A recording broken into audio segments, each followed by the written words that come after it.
Hare Krishna, Hare Krishna, Krishna Krishna, Hare Hare, Hare Rama, Hare Rama, Rama Rama, Hare Hare, Hare Krishna, Hare Krishna, Krishna Krishna, Hare Hare, Hare Rama, Hare Rama, Rama Rama, Hare Hare, Hare Krishna, Hare Krishna, Krishna Krishna, Hare Hare, Hare Rama, Hare Rama, Rama Rama, Hare Hare, Hare Krishna, Hare Krishna, Krishna Krishna, Hare Hare, Hare Rama, Hare Rama, Rama Rama, Hare Hare, Hare Krishna, Hare Krishna, Krishna Krishna, Hare Hare, Hare Rama, Hare Rama, Rama Rama, Hare Hare, Hare Krishna, Hare Krishna, Krishna Krishna, Hare Hare, Hare Rama, Hare Rama, Rama Rama, Hare Hare, Hare Krishna, Hare Krishna, Krishna Krishna, Hare Hare, Hare Rama, Hare Rama, Rama Rama, Hare Hare, Hare Krishna, Hare Krishna, Krishna Krishna, Hare Hare, Hare Rama, Hare Rama, Rama Rama, Hare Hare, Hare Krishna, Hare Krishna, Krishna Krishna, Hare Hare, Hare Rama, Hare Rama, Rama Rama, Hare Hare, Hare Krishna, Hare Krishna, Krishna Krishna, Hare Hare, Hare Rama, Hare Rama, Rama Rama, Hare Hare.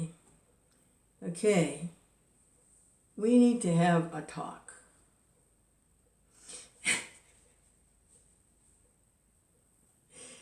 Krishna, very sensitive subject that really does need to be talked about.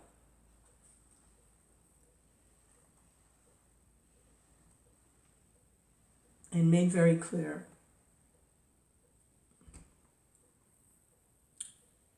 And where to begin? Well, it has to do with attachment to the material body, the concept that that's who I am. I'm a material body. And the goal of life is to enjoy my senses because I'm this material body. And the topmost of the senses that brings intense pleasure is the sex impulse.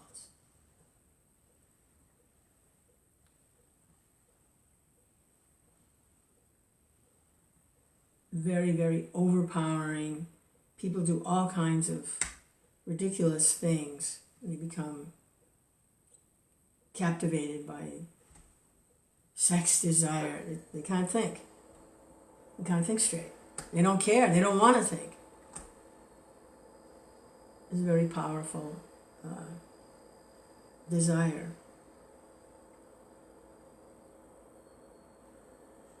So in practicing the bhakti yoga, most people will take the path of family life because there's allowance for sex activity. Husband and a wife marry, they continue to practice their Krishna consciousness as best they can. Chanting, hearing, remembering, and they engage ideally in sexual activity to produce a nice child and not otherwise. That's a lot to ask, but that's the ideal. In that way, a lot of the pressure of sex desire is kind of relieved because they can fulfill it.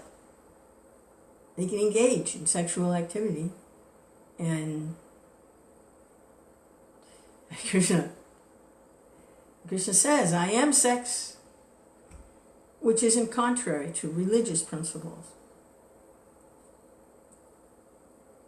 The Catholics have this idea also, not to artificially prevent conception, just to try to enjoy the gratification that gratification. So sometimes there's a lot of children. It has its complications, because then you have to make more money, you have to find a bigger house, and then everybody has health issues this at one time or another, and you got to go to the dentist, and clothes, and school, and then just all this stuff starts to go on, and it becomes a little complicated as a result of trying to deal with the sex desire that way. But then there's another practice also within devotional life, bhakti, is renunciation, abstinence. Just don't engage. Don't get married, and just don't even go there. Just give up sex altogether. It's not so easy, because the sex impulse is part of the body. It's like eating, or sleeping, or sneezing, or coughing, or hiccuping, or passing urine, passing stool, passing air. Those are all functions of the body, and so is the sex impulse. It's connected to the material body. So just to give it up, well, okay, sounds good, just chant Hare Krishna. But then there might be some agitation from time to time. The student, the devotee is practicing Krishna, trying to engage in service, and then some disturbance. They want to take the path of renunciation. It's just more suitable for them, but still there can be agitation, it can be disturbance. So what do you do? What do they do? What does someone who's on the path of the renunciate's life do if they become sexually agitated? What do they do? It's like coughing or sneezing or passing air or burping. It's a bodily function. So that's why it's absolutely essential to have realization of the difference between spirit and matter. It's absolutely essential to start. That's a starting point. The difference between spirit and matter, to become detached from the material situation and attached to spiritual devotional life in Krishna consciousness. So it takes practice. Sometimes there might be some fall down. We see that. And there's probably a lot of other fall downs that we don't see. It's not the kind of things a devotee who's trying to practice Krishna consciousness wants to make public.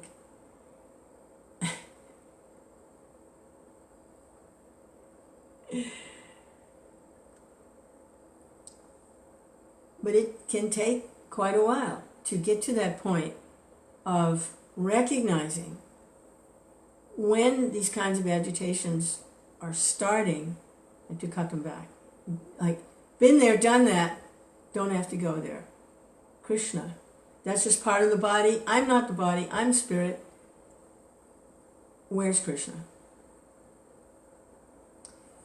It's said that there was a devotee, Vishnu Janan Maharaj, early on, very charismatic. He had been an entertainer, kind of like a rock music entertainer for a while, and he was very musical, and his voice was very deep, and his physical appearance was extraordinary. He was, just to look at him even, his bodily features, he was extraordinary.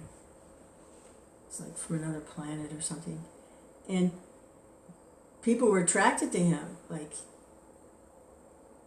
they just were attracted wherever he went. And his chanting was mesmerizing. There's some of his kirtans were recorded. They're available, YouTube and other places. And at one point he was sharing how he was so absorbed in chanting Krishna, everything Krishna, singing beautiful devotional songs. Beautiful. It was just so mesmerizing to hear him chant.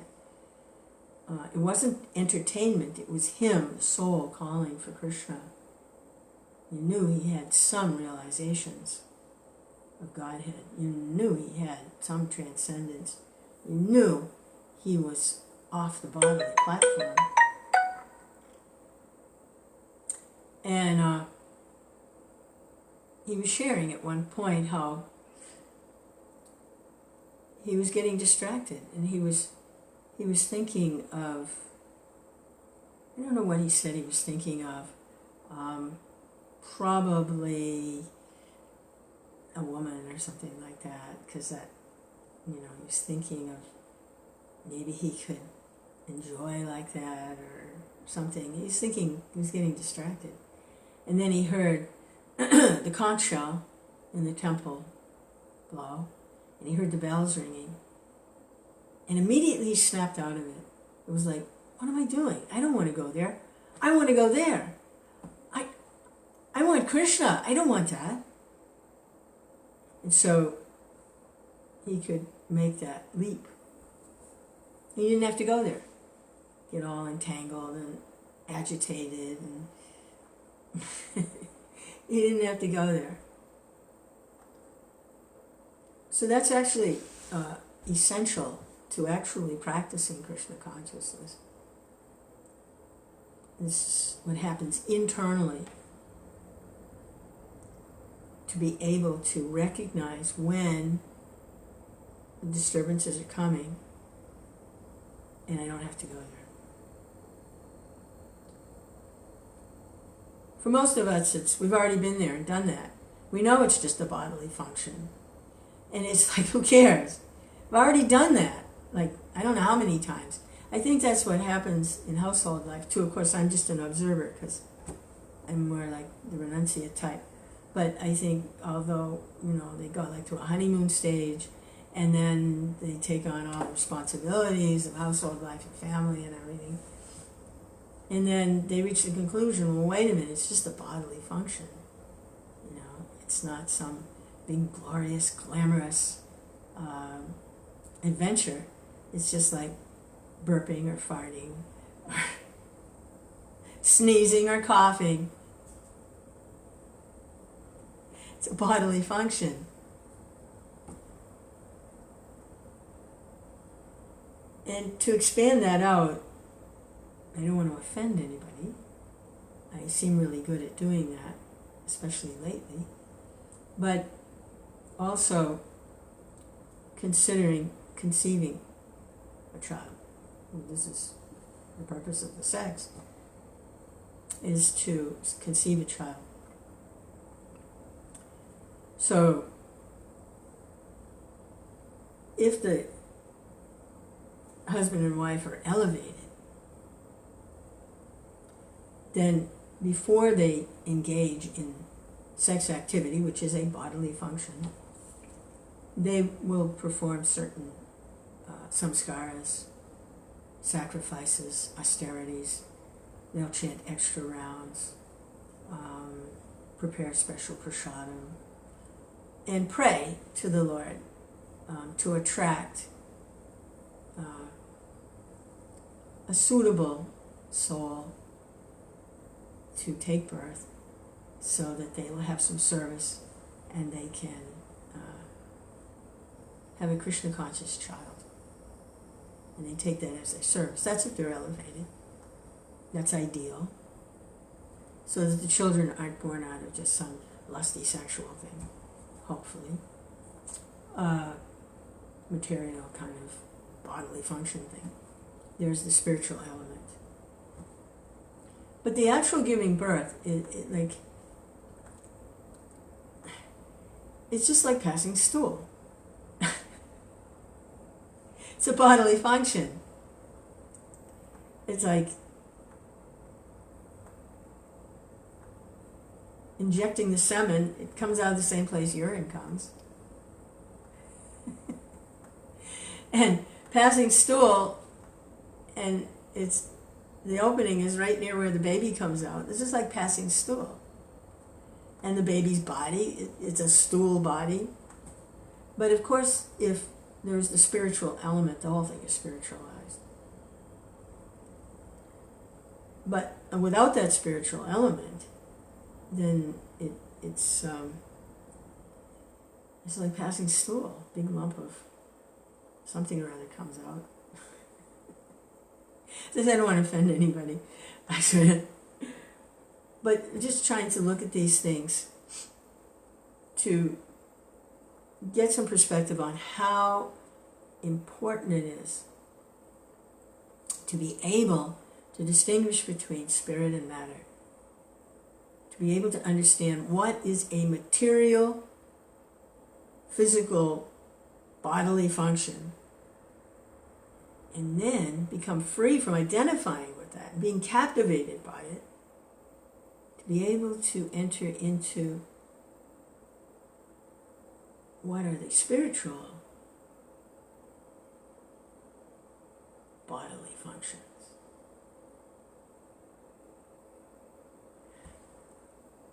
Hare Krishna.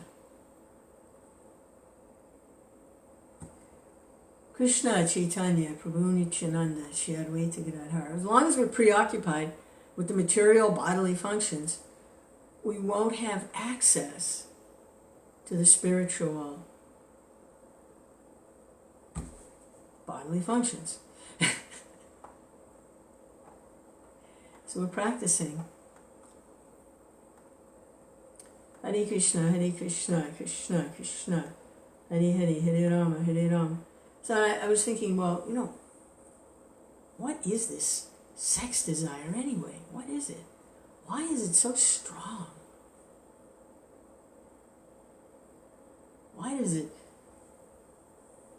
fool or embarrass or confuse even very intelligent people, even very spiritually elevated people? They can become confused and do something quite embarrassing. What is it?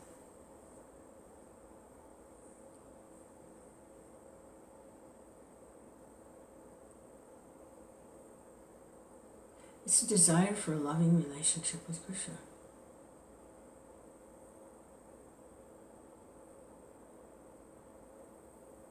But it's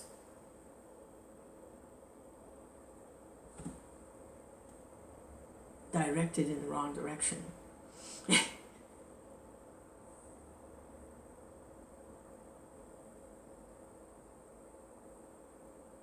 So we're redirecting our desires, our emotions, our feelings to connect with Krishna.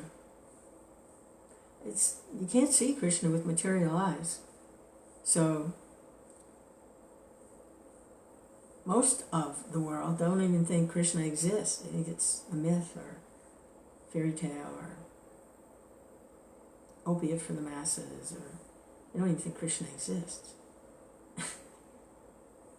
He's hidden. But by engaging in serving Krishna, hearing about Krishna, using the senses to engage in devotional activities, like taking prasadam, engaging the nose in smelling flowers offered to Krishna. You offer some flower. Actually, the process is to offer to the spiritual master who offers it to Krishna. And you smell the flower, and the nose is engaged in serving Krishna, purified. There's nothing like getting a garland from the deities. Oh my goodness. Get one of those garlands, you're gone. Touch it, smell it, put it on. Very purifying, very reassuring to get Krishna prasadam. And food. Make some simple offering. Like last night I made popcorn. And with every crunch, I was going Krishna, Krishna, Krishna. So it wasn't just, I like popcorn, it was good, it tastes good. But it wasn't just a material, sensual experience. It was Krishna, tasting Krishna, engaging my senses in Krishna's service. Remembering Krishna, thinking of Krishna. And Krishna, what is it? Tesham satata yuktanam bhajatam priti purvakam dadami yogi bhogam tam something. From the Gita I was reading yesterday. To those who are constantly devoted and worship me with love, I give the understanding by which they can come to me. Oh, actually, it's the other verse. I, dwelling in their hearts, destroy the darkness of ignorance with the shining lamp of knowledge. Dwelling in their hearts, because Krishna is within the heart. He's not like over there somewhere, although he's everywhere. I mean, he's in the temple, he is the deity, but he's also within the heart. So with the shining lamp of knowledge, if he's pleased with the devotional mood, then he reveals himself, which means there's a loving relationship there with Krishna.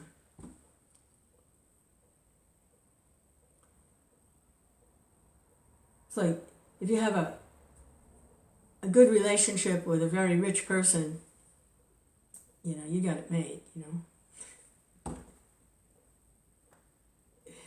Hare Krishna, Hare Krishna. Oh, Krishna is like that. If you've got Krishna, you've got everything. So, Hare Krishna.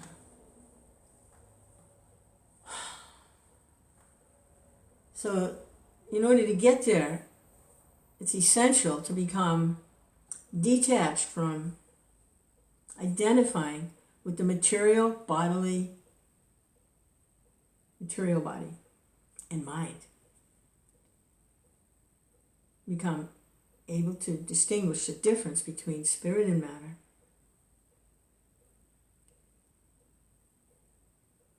I'm not this body, that's where it begins. If I'm not this body, what am I? I'm a spirit soul, part and parcel of Krishna. I'm a servant of Krishna, even though Krishna doesn't need anything. Maybe that's why I keep asking for service. We're chanting Hare Krishna. I say, please engage me in your service, please engage me in your service, but he doesn't need anything.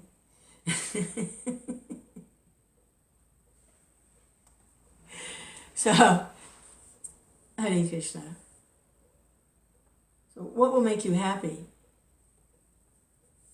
That may be another way to understand the chanting is, how can I please you, Krishna? How can I please you, Krishna?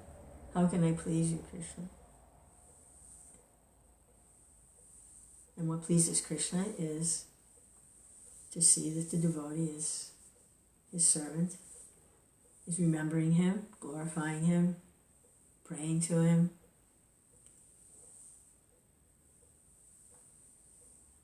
hearing about him, conscious of him, in love, loving exchange. And if, what is it? It's like a child. I remember hearing this. This was a popular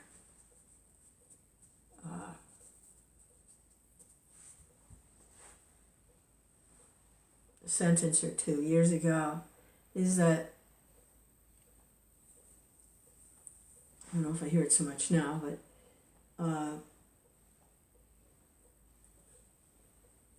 if the parents give a child an allowance, a little bit of money to spend, and the child goes out and spends it, and also buys a little something for the parents, offers them a little something. How wonderful is that? It's like,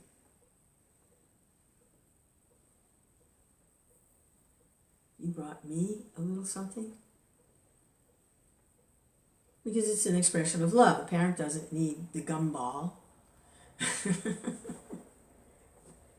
Child goes out and he buys like 5 gumballs, and he comes back and he gives one to his mother and one to his father. They don't need gumballs. It's the expression of love. So Krishna is supplying everything. So what can you do to serve Krishna? Simply express love for Krishna. By what Krishna is giving, you offer back to Krishna. That's why Krishna says, whatever you do, whatever you offer, whatever sacrifices you make, whatever you give away, you do it as an offering to me. Hare Krishna, Hare Krishna. It's not self-denial, it's self-realization, servant of Krishna. So, like, for instance, taking prasadam, you make some offering, or I make some offering, like after the popcorn. It's not that I don't get to eat the popcorn. I offer to Krishna. Krishna, you like popcorn? Hare Krishna, please accept. Prabhupada, please, offer this to Krishna. And then I take the popcorn. But I remembered Krishna.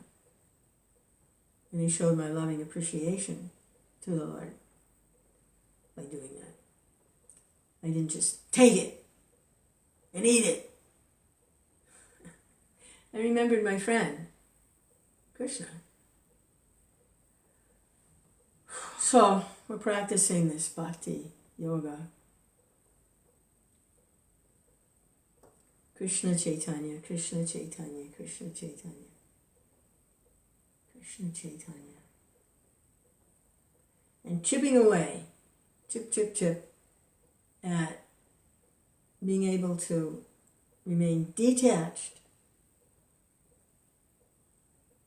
from identifying with the material body and all its pushings and pullings.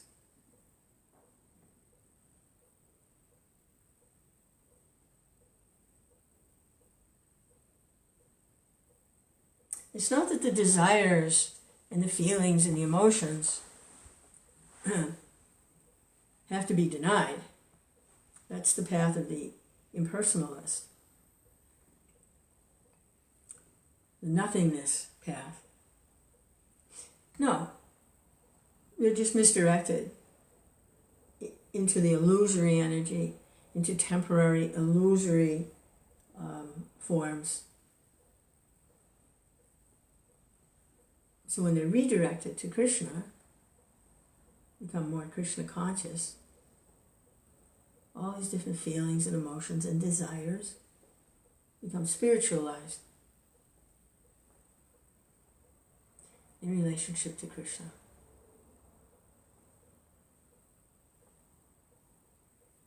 So that's what we want, and that's why we keep hearing and chanting.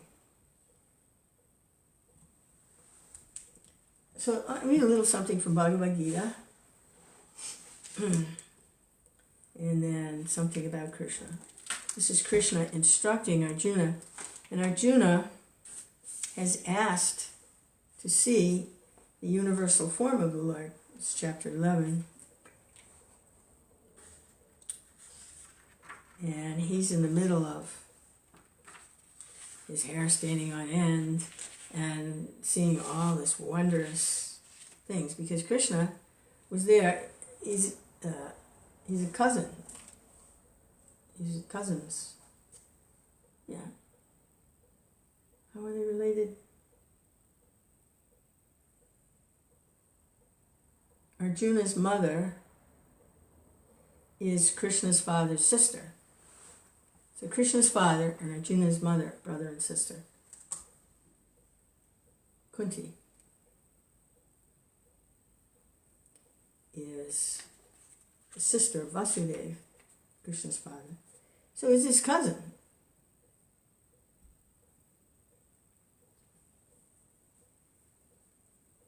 And they accept Krishna as a supreme God. But they also are able to just relate to him in a very personal way as a cousin, family member. But here, Krishna is acting as Arjuna's spiritual master because Arjuna is hesitating to fight. And he's the leader of the armies. He has to. So they're having a very intense exchange that's being witnessed by Sanjaya, who is a student of Vyasadeva. Srila Vyasadeva is the compiler of Bhagavad Gita, Mahabharata. And Sanjaya is also the advisor, one of the advisors to King Dhritarashtra. So he's able to witness this conversation between Arjuna and Krishna, being a student of Srila Vyasadeva.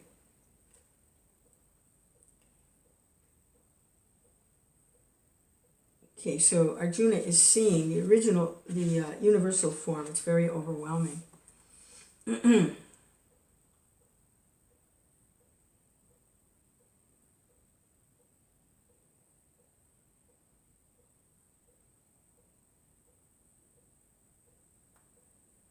Tvam aksharam paramam veditvavyam Tvamasya vishvasya param nidhanam Tvam avyaya shasvata dharma gopta sanatanas tvam purusho matome. You are the supreme primal objective. You are the best in all the universes. You are inexhaustible, and you are the oldest. You are the maintainer of religion, the eternal personality of Godhead.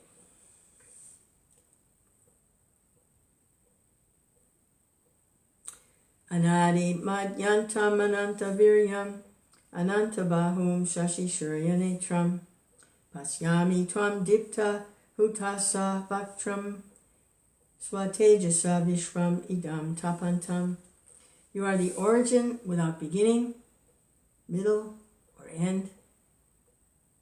You have numberless arms, and the sun and moon are among your great unlimited eyes. By your own radiance, you are heating this entire universe.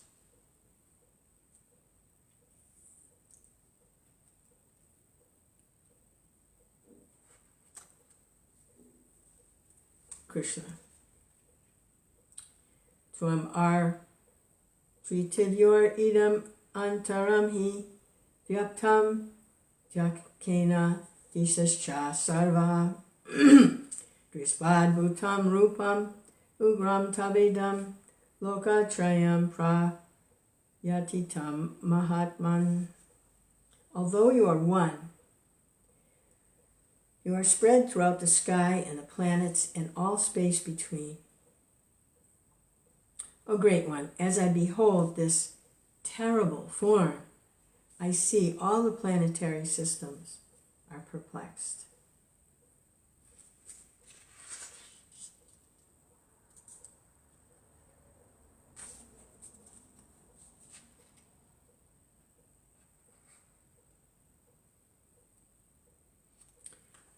Okay, Prabhupada's purport. The space between heaven and earth and Loktarayam are significant words in this verse because it appears that not only Arjuna saw this universal form of the Lord, but others in other planetary systems also saw it.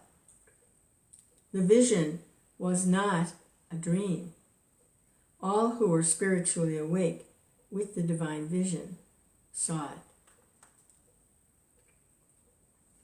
Yeah, Krishna personally present on the planet, and those who are Krishna conscious, they were conscious of Krishna and what he was doing.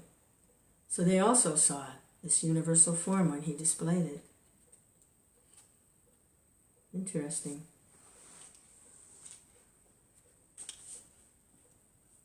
Amihi tvam sura sangha vishanti kechid biti bita pranjalayo gananti Swastit Yutva Marhashi Siddha Sangha Stuvanti Tvam Stutibi Pushkalabi. All the demigods are surrendering and entering into you. They are very much afraid, with folded hands, singing the Vedic hymns.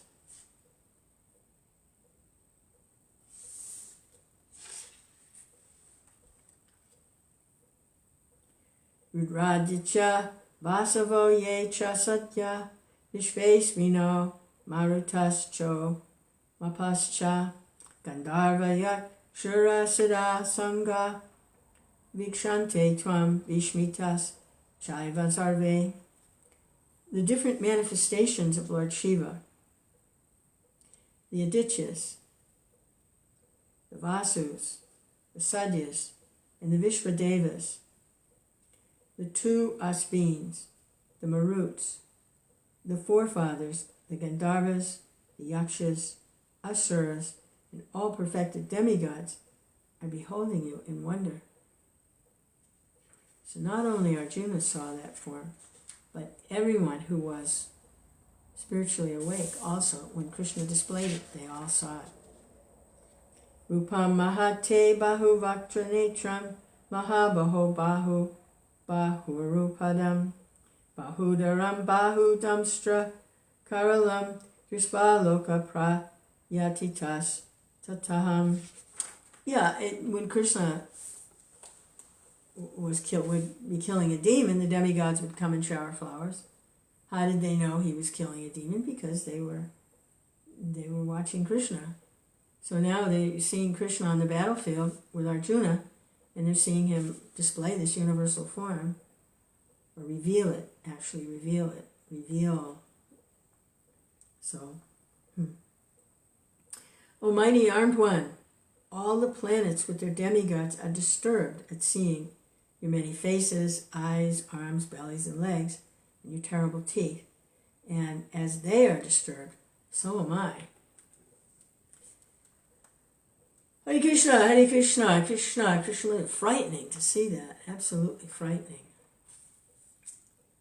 Nabashrisham diptam aneka varnam vyatananam dipta vishalanetram Vishvahi tvam pravya titantaratma Drishtimna vindami samam cha Vishnu. O all-pervading Vishnu, I can no longer maintain my equilibrium. Seeing your radiant colors fill the skies, beholding your eyes and mouths, I'm afraid. So he's experiencing fear, becoming fearful. Damstra karalini chate mukani drishvaiva kalanala sana bani dishona jane nalabecha sarma vasida devesha yoga nivasha. O Lord of Lords, O refuge of the world, please be gracious to me. I cannot keep my balance seeing thus your blazing, death-like faces and awful teeth. In all directions, I am bewildered.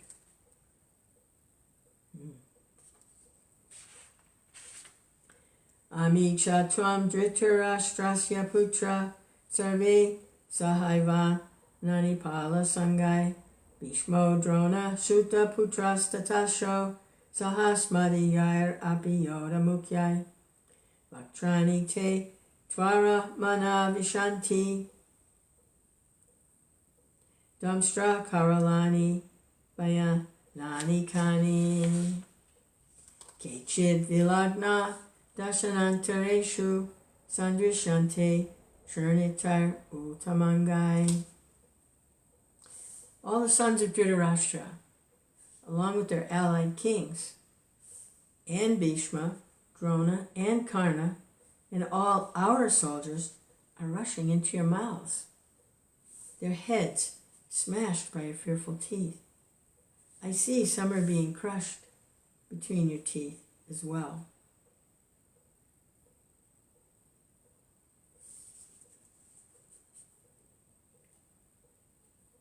So the rushing their heads are being smashed, and then this other part,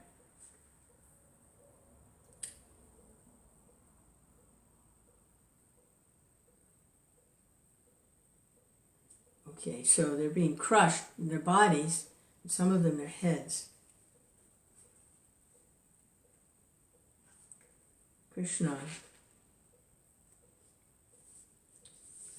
Yata narinam bhavo bhuvega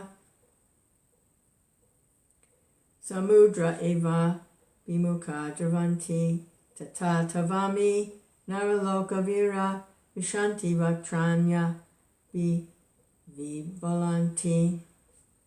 As the rivers flow into the sea, so all these great warriors enter into your blazing mouths and perish. Yata pradiptam valanam patanga vishanti nasaya samrita vega tataiva nasaya vishanti lokas tavapi vaktrani samrita vega.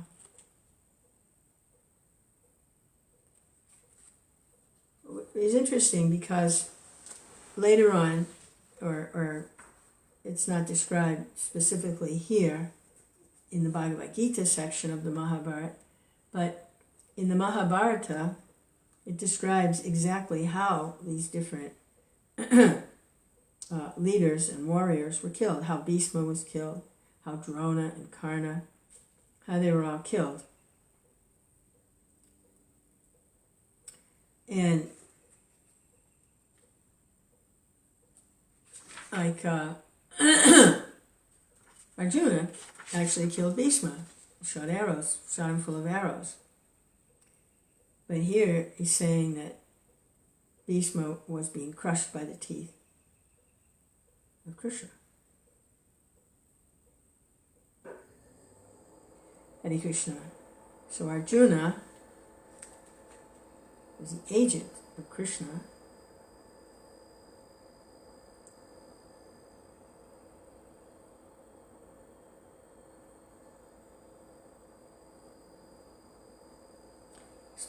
Drona also, how he was killed. I think that was when Yudhisthira lied, because there was no way to kill Drona. He was an expert at military arts. They had to crush his spirit by, his son's name was Asvatthama. So Krishna told Arjuna, tell him Asvatthama is dead, and that'll crush his spirit and you'll be able to kill him. But actually, Yudhisthira couldn't do it. So there was an elephant named Asvatthama. So the elephant was killed. So then Yudhisthira was able to say, Asvatthama, the elephant, has been killed. He actually couldn't tell a lie. It said that his chariot never even touched the ground because he was so truthful.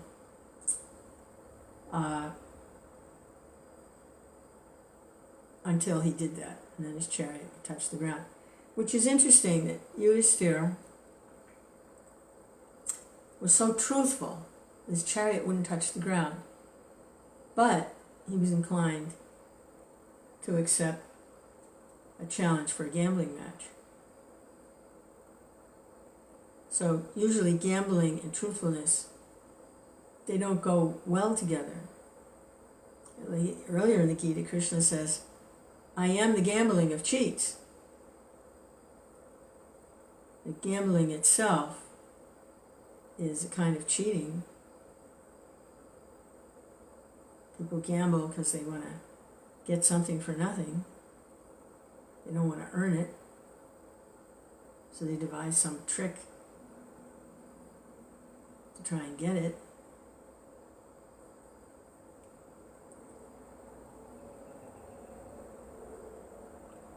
It's interesting.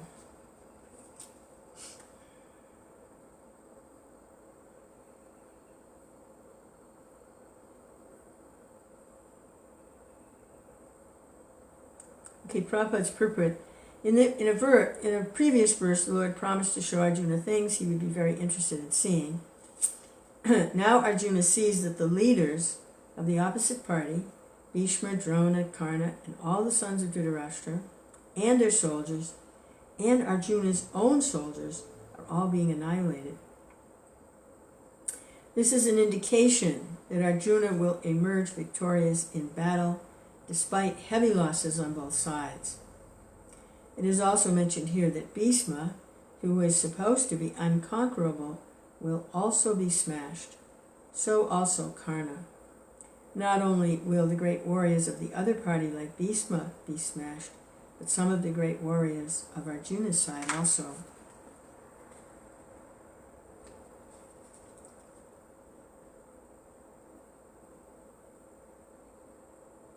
Yata Pradi, we did that, okay. Leliyase, Grasamana Samanta, Lokan Samagran Vadanayar Tvalabi, Tejobir Apurya Jagat Samagram, Vasas Tavogra Prata Panti Vishnu. O Vishnu, I see you devouring all people in your flaming mouths, and covering the universe with your immeasurable rays, scorching the worlds, you are manifest. Krishna. Krishna also says, time I am, I've come to destroy the world, something like that. Akyahi me ko bhavan ugra rupo namostute deva vara prasida vignatum ichami bhavantamadhyam nahi prajanami tava pravitim. O Lord of Lords, so fierce of form, please tell me who you are. I offer my obeisances unto you. Please be gracious to me. I do not know what your mission is, and I desire to hear of it. Yeah, okay. But that's interesting that he would ask that. It's kind of like obvious. I'm the Supreme Lord, and everybody's going to get killed. Why are you asking this question, Arjuna? Well, anyway, he asked it. Sri Bhagavan Uvacha. Kalosmi lokashai akrit pravido lokan samahatam iha pravrita vitepi twamna bhavasyanti sarve yevastita pratyanike shuyoda. The Blessed Lord said, time I am, destroyer of the world, and I've come to engage all people. With the exception of you, the Pandavas, all the soldiers here on both sides will be slain.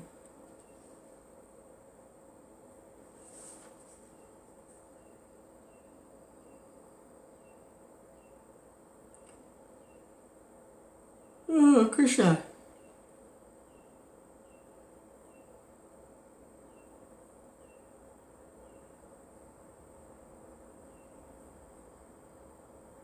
So, part of the purport here, Arjuna was not in favor of the fight.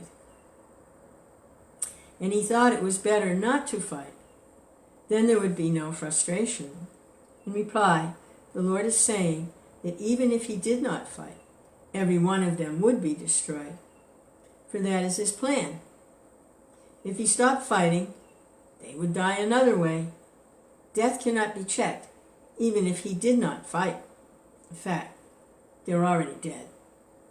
Time is destruction, and all manifestations are to be vanquished by the desire of the Supreme Lord. That is the law of nature. Tasmat tvam utista yaso labaspa jitva satrun bhukshva rajam samridam mayaive nihata purvam eva nimittamatram bhava savyasachin. Therefore, get up and fight. After conquering your enemies, you will enjoy a flourishing kingdom. They are already put to death by my arrangement, and you, Savyasachin, can be but an instrument. in the fight.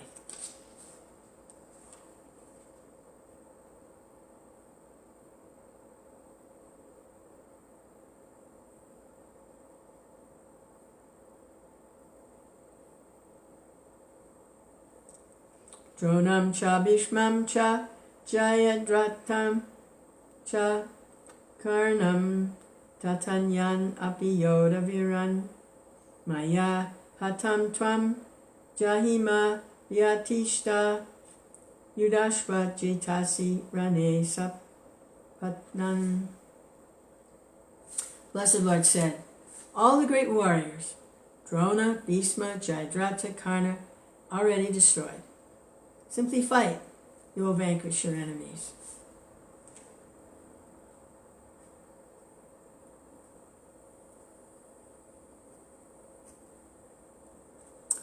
Prabhupada's purport, every plan is made by the Supreme Godhead. But he is so kind and merciful to his devotees that he wants to give the credit to his devotees who carry out his plan according to his desire. Life should therefore move in such a way that everyone acts in Krishna consciousness and understands the Supreme Personality of Godhead through the medium of a spiritual master. The plans of the Supreme Personality of Godhead are understood by his mercy, and the plans of the devotees are as good as his plans. One should follow such plans and be victorious in the struggle for existence.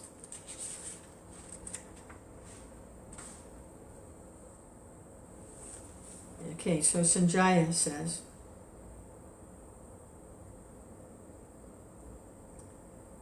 Sanjaya vacha etat shrutva vachanam keshavasya kritanjalir vepa mana kiriti namaskritva bhuya eva krishnam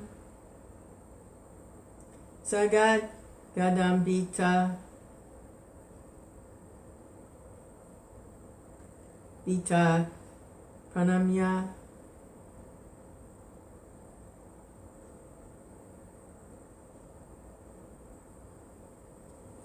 Sanjaya said to Dhritarashtra, O king, after hearing these words from the Supreme Personality of Godhead, Arjuna trembled, fearfully offered obeisances with folded hands, and began faltering to speak as follows. So he didn't want, up to this point, he still didn't want to fight.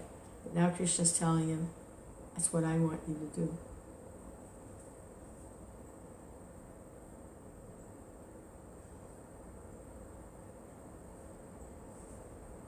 Hare Krishna.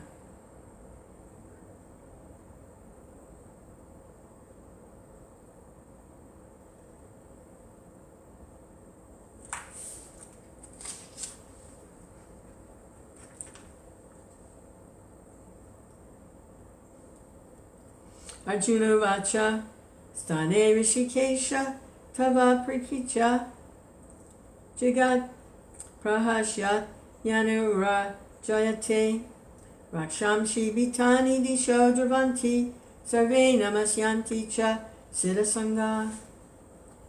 O Rishikesh, the world becomes joyful upon hearing your name, and thus everyone becomes attached to you.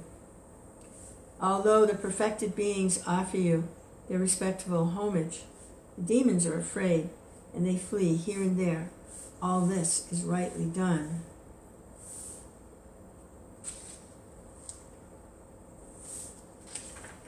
Hare Krishna. Okay, so next time I read, I'll pick up on Arjuna's offering these prayers. Hare Krishna, Hare Krishna, Krishna Krishna, Hare Hare, Hare Rama, Hare Rama, Rama Rama, Hare Hare.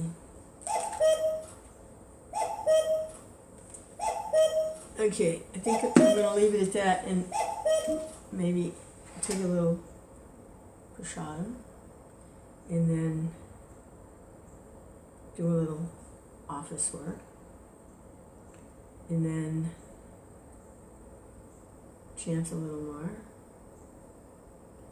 and maybe read a little something more, a Krishna book, and do some work outside. Krishna!